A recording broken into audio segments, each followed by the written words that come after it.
Class 10 जीव विज्ञान Bihar board के लिए ये सभी क्वेश्चन जो है काफी महत्वपूर्ण है, जिसमें जीव विज्ञान का ये 4 नंबर चैप्टर है, जिस चैप्टर का नाम है आनुवांशिकता तथा जैव विकास। इंपॉर्टेंट क्वेश्चन फर्स्ट नंबर को देखते हैं। द ओरिजिन ऑफ स्पेसिस नामक पुस्तक किसने लिखी? तो इसके लिखने वाले जो है डार्विन है। डार्विन ने जो है द ओरिजिन ऑफ स्पेसिस नामक पुस्तक लिखी। 2 नंबर क्वेश्चन देखते हैं। मनुष्य में कितने जोड़े गुणसूत्र पाए जाते हैं? तो मनुष्य में जो है 23 जोड़े गुणसूत्र पाए जाते हैं। क्वेश्चन नंबर 3 को देखेंगे। कीटों के पंख, चमगादड़ के पंख किस तरह के अंग है? तो ये जो है शववृत्ति अंग होते हैं, यानी option number C. Question number 4 की बात करते हैं। वर्तमान प्राणियों में कुछ संरचनाएं ऐसी पाई जाती है जिनका शरीर में अब कोई उपयोग नहीं रह गया है। ऐसी संरचना को क्या कहते हैं? तो ऐसी संरचना को अवशेषी अंग कहते हैं, यानी कि option number B. Question number 5 को देखेंगे। जीन शब्द की प्रस्तावना किसने की थी? तो जीन शब्द की प्रस्तावना जो है क्या वाटसन ने की थी? तो नहीं, वेंडे ने की थी, ये भी बिल्कुल गलत है। बेडल ने की थी, ये भी गलत है, यानी कि इनमें से कोई नहीं है। कोई भी ऑप्शन इसका जो है करेक्ट नहीं है। क्वेश्चन नंबर 6 पर चलते हैं। क्वेश्चन नंबर 6 हमारा क्या है?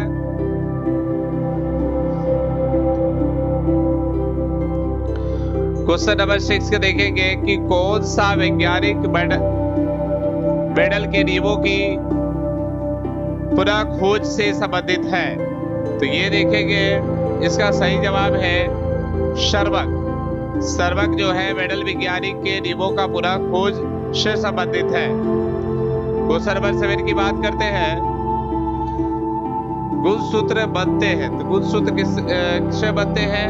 तो गुणसूत्र जो है आपका जो है डीएनए तथा प्रोटीन व आरएनए में जो है गुणसूत्र बनते हैं। क्वेश्चन नंबर 8 की बात करते हैं। कोशिका में आनुवांशिक पदार्थ है, तो कोशिका में आनुवांशिक पदार्थ क्या होता है? तो कोशिका में आनुवांशिक पदार्थ जो होता है डीएनए होता है। कोशिका में आनुवांशिक पदार्थ जो है डीएनए को कहा जाता है। क्वेश्चन नंबर 9 को देखते हैं। जीन शब्द किसने प्रस्तुत किया? तो जीन शब्द जो है जॉनसन ने जो है प्रस्तुत किया था। किसने किया था? तो जॉनसन ने, यानी कि option number A. Question number 10 की बात करते हैं। मलेरिया उत्पन्न करने वाला मच्छर या मादा एनोफिलिस किस तरह के जल में उत्पन्न होता है? तो ये जो है गंदे जल में उत्पन्न होता है। मलेरिया उत्पन्न करने वाले मच्छर जो होते हैं वो किसमें जो है गंदे जल में जो है उत्पन्न होते हैं। और वही क्वेश्चन नंबर 11 को देखेंगे कि डेंगू उत्पन्न करने वाले मच्छर किस तरह के जल में उत्पन्न होते हैं? तो डेंगू उत्पन्न करने वाले मच्छर जो है साफ जल में उत्पन्न होते हैं, यानी कि डेंगू मच्छर जो है साफ जल में होते हैं और मलेरिया फैलाने वाले एनोफिलिस मच्छर जो है गंदे जल में उत्पन्न होते हैं। क्वेश्चन नंबर 12 की बात करते हैं। अवशेषी अंग का उदाहरण है, तो अवशेषी अंग का उदाहरण कौन सा है? तो कर्ण पल्लव की पेशियां, पुच्छल कशेरुकाएं, निश्चक पटल, इनमें से सभी, यानी कि जो है 12 नंबर क्वेश्चन का ऑप्शन डी होगा। ये सभी ऑप्शन करेक्ट है। आगे बढ़ेंगे। क्वेश्चन नंबर 13 की बात करते हैं। क्वेश्चन नंबर 13 क्या है? सबजात अंगों के उदाहरण है, तो सबजात के अंग के क्या उदाहरण है? हमारा हाथ तथा कुत्ते के अग्रपाद, ये जो है सबजात अंग का जो है उदाहरण है, यानी option number A. Question number 14 की बात करते हैं। विकासीय दृष्टिकोण से हमारी किससे अधिक समानता है? तो ये जो है चिंपैंजी से जो है हमारी अधिक समानताएं हैं।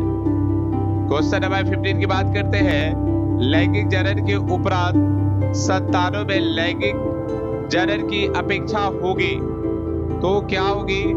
अधिक होगी। लैंगिक जनन के उपरांत संतानों में अलैंगिक जनन की अपेक्षा क्या होगी? अधिक होगी समानताएं। क्वेश्चन नंबर 16 की बात करते हैं। मेडल ने अपने प्रयोगों के लिए किस पौधे को चुना है? तो मेडल ने अपने प्रयोगों के लिए जो है मटर के पौधों को चुना था, यानी कि just like option number A is right. 17 number question की बात करते हैं।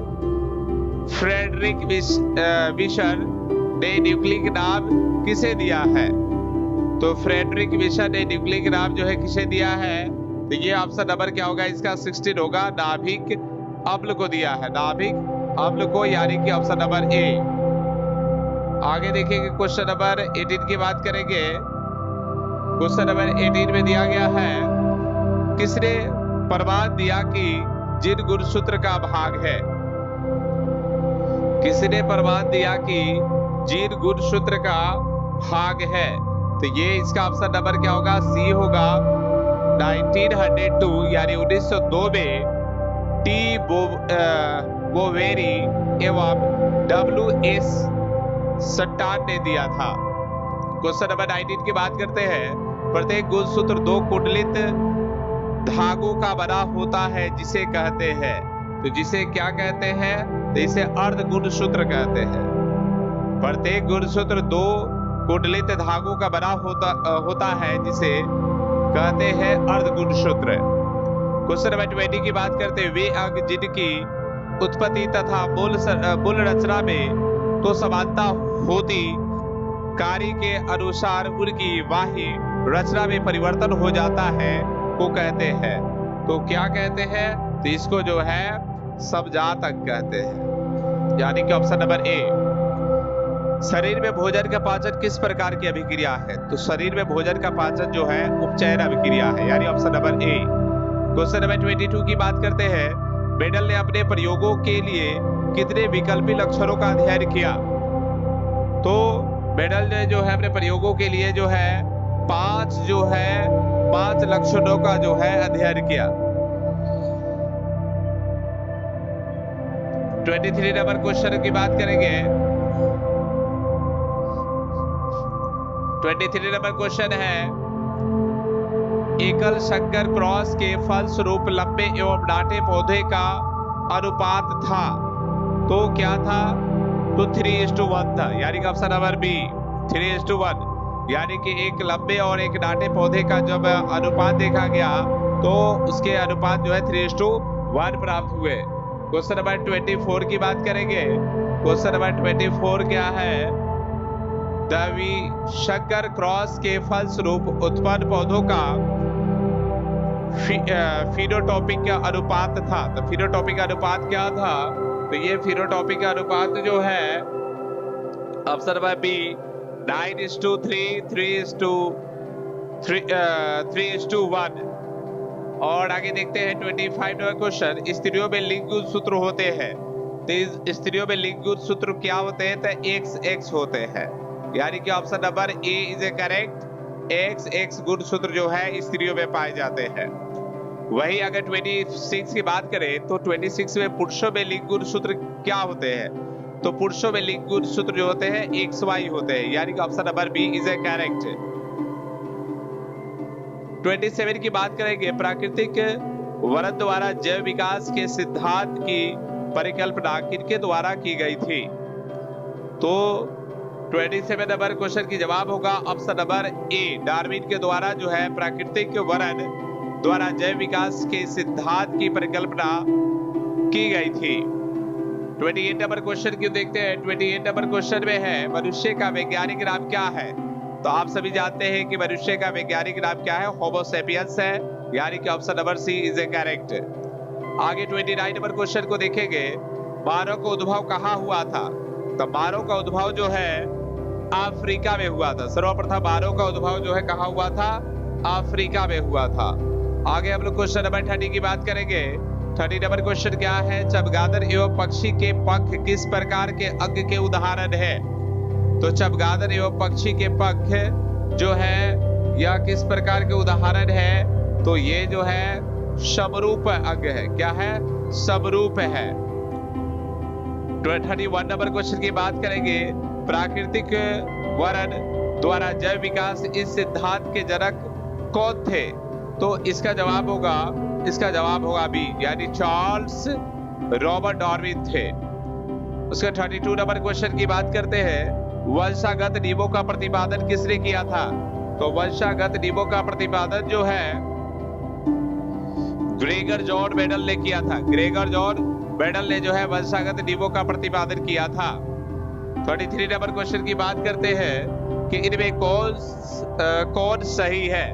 तो हमारे पास ऑप्शन जो है 4 ऑप्शन है 33 नंबर में, जिसमें पहला ऑप्शन है डीऑक्सी रिबो न्यूक्लिक एटूडिन, बी ऑप्शन है deoxyribonucleic acid, C option है डीऑक्सी रिबो न्यूक्लिक एरेबिया और डी ऑप्शन है deoxyribonucleic acid activity.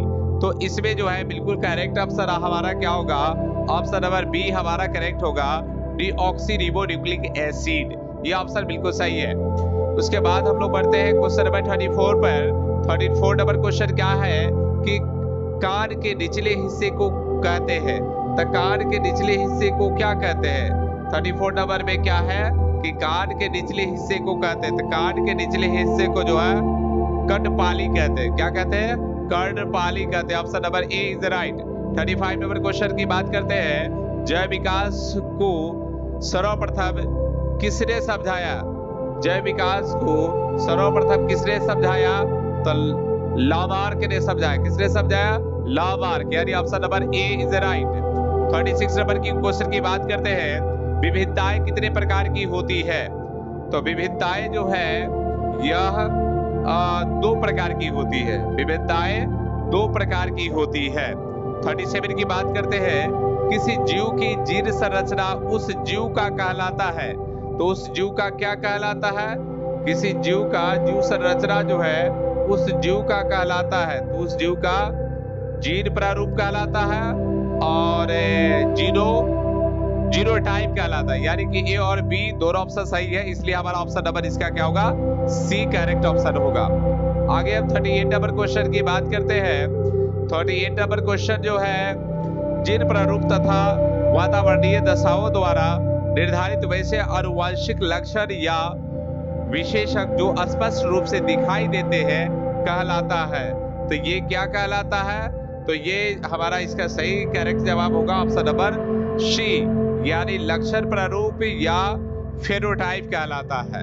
यानी कि जीन प्रारूप तथा वातावरणीय दशाओं द्वारा निर्धारित वैसे आनुवंशिक लक्षण या विशेषक जो स्पष्ट रूप से दिखाई देते हैं वह क्या कहलाते हैं? तो लक्षण प्रारूप या फेनोटाइप्स कहलाते हैं। आगे 39 नंबर क्वेश्चन की बात करेंगे। तो 39 नंबर क्वेश्चन है ग्रेगर जॉन मेंडल्स व्यक्तिगत जीवन में क्या थे? तो ये जो पादरी थे, यानी ग्रेगर जॉन मेंडल जो क्या थे? तो व्यक्तिगत जीवन में एक पादरी थे, यानी ऑप्शन नंबर सी करेक्ट है। 40 नंबर क्वेश्चन की बात करते हैं कि मेंडल ने जनक पीढ़ी को किस लेटर से सूचित किया?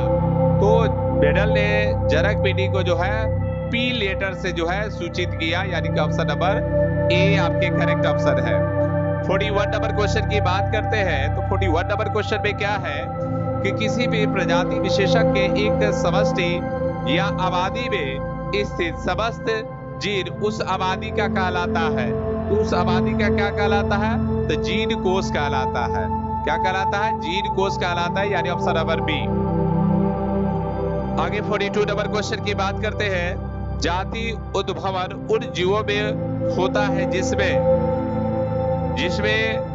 लैंगिक जनन होता है, यानी ऑप्शन नंबर ए जाति उद्भवन उन जीवों में होता है जिसमें लैंगिक जनन होता है। 43 नंबर क्वेश्चन की बात करते हैं। डीएनए अणु अनुक्रम के तुलनात्मक अध्ययन द्वारा किसी जीव के पूर्वजों की खोज कहलाता है। तो क्या कहलाता है? तो ये जो है 43 नंबर क्वेश्चन की जवाब होगा आणविक जाति वृत्ति कहलाता है। क्या कहलाता है? आणविक जाति वृत्ति कहलाता है। डीएनए अनुक्रम के तुलनात्मक अध्ययन द्वारा किसी जीव के पूर्वजों की खोज आणविक जाति वृत्ति कहलाता है। आगे हम लोग बढ़ेंगे, क्वेश्चन नंबर 44 की बात करेंगे। तो क्वेश्चन नंबर 44 क्या है कि अनुवांशिकी का पिता कहा जाता है। तो अनुवांशिकी का पिता किसे कहते हैं? तो मेंडल को कहते हैं। किसको कहते हैं? मेंडल को जो है अनुवांशिकी का पिता कहते हैं। 45 नंबर क्वेश्चन की बात करते हैं। 45 नंबर क्वेश्चन क्या है? किसके मतानुसार जीवों में प्रजनन के द्वारा अधिक से अधिक संतान उत्पन्न करने की क्षमता होती है? किसके मतानुसार जीवों में प्रजनन के द्वारा अधिक से अधिक संतान उत्पन्न करने की क्षमता होती है? तो इसका ऑप्शन जो होगा बी ऑप्शन करेक्ट होगा, मेंडल के द्वारा। यानी मेंडल के द्वारा जो है प्रजनन के द्वारा अधिक से अधिक संतान उत्पन्न करने की क्षमता होती है। 46 की बात करते हैं। डीएनए में कितने प्रकार के नाइट्रोजन क्षारक होते हैं? तो डीएनए में जो है कितने प्रकार के नाइट्रोजन क्षारक होते हैं? तो 2 प्रकार के नाइट्रोजन क्षारक होते हैं, यानी कि ऑप्शन नंबर ए हमारा बिल्कुल करेक्ट होगा। 47 की बात करते हैं। 47 नंबर क्वेश्चन क्या है? पक्षी तथा तितली के पंख है। तो पक्षी तथा तितली के अंग क्या है? तो ये जो है असमजात अंग है। पक्षी और तितली का पंख जो होता है क्या होता है? असमजात अंग होता है। क्वेश्चन नंबर 48 की बात करते हैं। किसी जीव की जीरी संरचना कहलाता है। तो किसी जीव की जीरी संरचना क्या कहलाता है? तो किसी जीव की जीरी संरचना जो है उसकी जीवन प्रारूप या जीपोटाइप कहलाता है। जीवन प्रारूप या जीपोटाइप कहलाता है। आगे हम लोग क्वेश्चन की बात करेंगे। आगे क्वेश्चन देखते हैं। आगे क्वेश्चन हमारा जो है 49 नंबर क्वेश्चन है। 49 नंबर क्वेश्चन की बात करेंगे। तो 49 नंबर क्वेश्चन की बात देखेंगे। जीव विज्ञान की वह शाखा जिसके अंतर्गत विविधता तथा आनुवंशिकता का अध्ययन किया जाता है क्या कहलाता है? तो जीव विज्ञान की वह शाखा जिसके अंतर्गत विविधता तथा आनुवंशिकता का अध्ययन किया जाता है वह जो है आनुवंशिकी कहलाता है। क्या कहलाता है? आनुवंशिकी कहलाता है। यानी कि ऑप्शन नंबर डी हमारा ऑप्शन जो है करेक्ट ऑप्शन हमारा डी हो गया। डी हमारा ऑप्शन जो है बिल्कुल करेक्ट हो गए। अब देखते हैं क्वेश्चन नंबर 50 की बात करते हैं। अफ्रीकी मानव का सबसे निकटतम संबंधी है। तो अफ्रीकी मानव का जो सबसे निकटतम संबंधी है वो क्या है? तो वो जो है चिंपैंजी है। चिंपैंजी जो है अफ्रीकी मानव का सबसे निकटतम संबंधी माना जाता है। तो इस तरह जो है हमारा जो है चैप्टर 4 कंप्लीट हुए। जिस चैप्टर का नाम क्या था? तो ये चैप्टर का नाम है आनुवंशिकता तथा जैव विकास। तो आनुवंशिकता तथा जैव विकास के हर टॉपिक बाय टॉपिक जो है इंपॉर्टेंट क्वेश्चन जो है आपको दिखाए गए हैं। आगे हम लोग देखेंगे कि नेक्स्ट जो अगले जो है एपिसोड में जो है अगले क्लास में जो है आप लोगों के लिए जो है चैप्टर 5 लाएंगे जो हमारा पर्यावरण से रिलेटेड है। तो आप सभी जो है इस वीडियो को जो है लाइक करेंगे और आपको जो है इस पर कमेंट भी करेंगे और उसके अलावा जो अभी तक चैनल सब्सक्राइब नहीं किए हो तो चैनल सब्सक्राइब भी कर लेंगे। उसके अलावा जो है टेलीग्राम ग्रुप को ज्वाइन कर लेंगे और ये मेरा व्हाट्सएप नंबर है, इस पे भी आप मैसेज कर सकते हैं। तो आप इस पूरे वीडियो तक बने रहने के लिए आप सभी को धन्यवाद।